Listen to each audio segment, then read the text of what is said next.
Alaikum and welcome back to another episode of Cozy Winter Food Series. In today's episode, I am going to be cooking Payae. It's a very well-known Pakistani winter food dish. I cook this in the winters and it is endeavored by my entire family. So I'll be sharing the ingredients, the recipe, how to make this, and so just sit down, relax and enjoy, and I hope you make this at home too.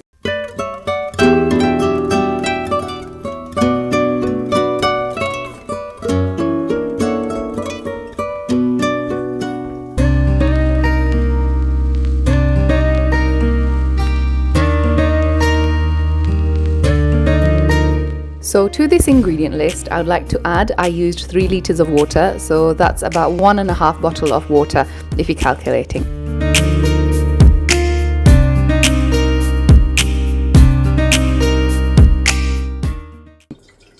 So to make payae, you will need a pressure cooker and a regular handi. So we start off with cooking the payae. This takes most of the time, and because I've made this so many times, I wanted to put the payae into the pressure cooker as soon as possible.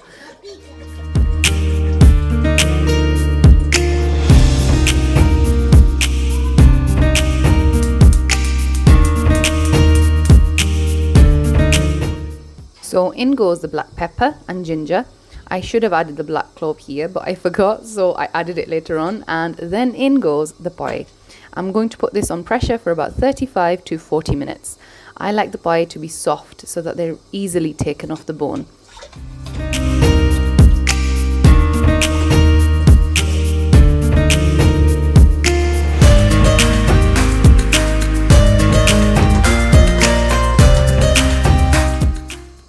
And with that, it was azan time. So I headed upstairs to the namaz room and the kids were home. So we all read Zohar and Asr together. I love reading namaz with the kids. It just slows us down from our rushed routines and just brings so many blessings into the house.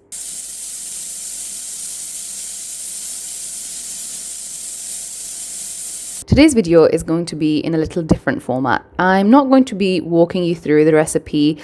You can already see it on the screen in detail. Today, I want to have a little chat about life with young kids.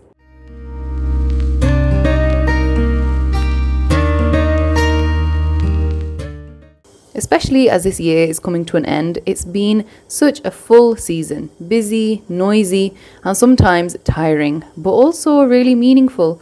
So as the year wraps up, I've been reflecting a lot and trying to slow down, lower my expectations, and remind myself that everything doesn't need to be done perfectly or all at once. This has been one of my biggest lessons I've learned this year about motherhood, because I'm that kind of mum who makes checklists and tries to tick it all off by the end of the day. And if there's things on the list that are not ticked, then I'll be sleeping very anxious that night. So I learnt this lesson the hard way, after I realised not everything can be done at once and I need to slow my pace down. So I'd be choosing simple meals, simpler routines, and letting some things wait. This has taken so much pressure off. I've also learnt how important it is to take care of my own health and not completely neglect myself just to tick off a to-do list. Whether that's eating properly, resting when I can, drinking enough water, or just taking a quiet moment.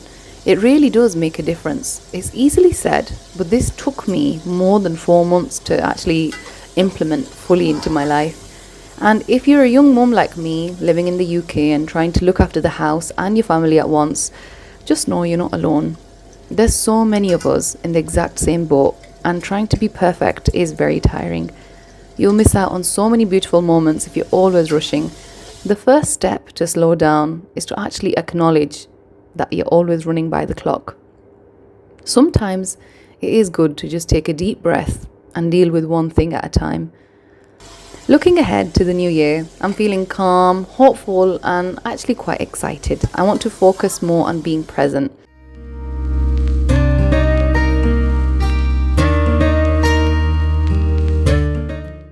Enjoying the chats whilst I'm cooking, letting the kids help even if it slows everything down, and appreciating those quiet cuddles at the end of the day. I want to remind myself that taking care of myself isn't selfish. It helps me show up better for my family. Motherhood has taught me that things don't have to look perfect to feel good. and that the warmth and peace in our home matters far more than how much we get done.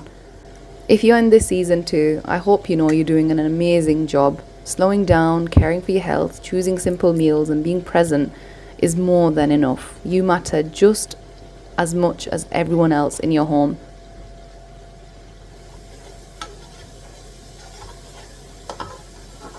Okay, just to take it back to the recipe a little bit, as you can see, I'm actually using the broth of the payae to mix in every time the handi gets sticky, and this is what really creates that richer, deeper taste when you're eating the payae. So that's a little secret that I use in my payae to cook them when I'm making the masala.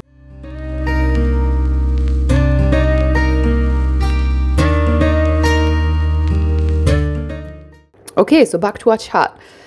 Motherhood is full of creativity, even if we don't realize it, from coming up with meals that everyone will eat to finding ways to keep little minds entertained. We're actually constantly thinking on our feet, even when the days feel long or repetitive or short like they do now in the winters. We're shaping personalities and fostering their curiosity and creating memories that our children will actually carry forever. So being a mum can sometimes make us doubt ourselves. I started feeling that when I newly started tuitioning the kids. I would think, am I doing enough? Can I teach them more in less time? Am I actually teaching them the right things? So to clear my doubts, I spoke to my sisters and other mums in the same classes, and I even spoke to the teachers just to make sure that I'm on the right level of teaching.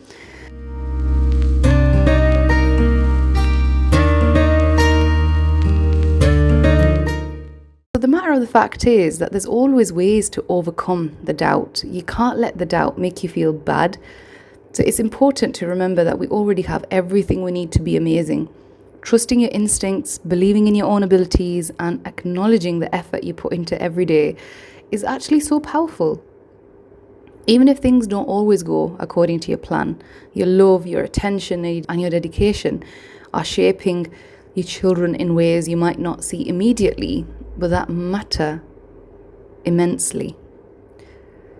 Sometimes we get so focused on the to-do lists, like I did, school runs and chores, that we forget to notice the small sparks around us. A spontaneous laugh, a warm hug, or even a quiet moment to enjoy a cup of tea. These little moments are actually really powerful. They're like your little reboot. Sometimes they can reboot you for the next hour so you can complete another task. Sometimes they just reset you entirely, and motherhood is a journey, and even on the chaotic days you're creating something truly special.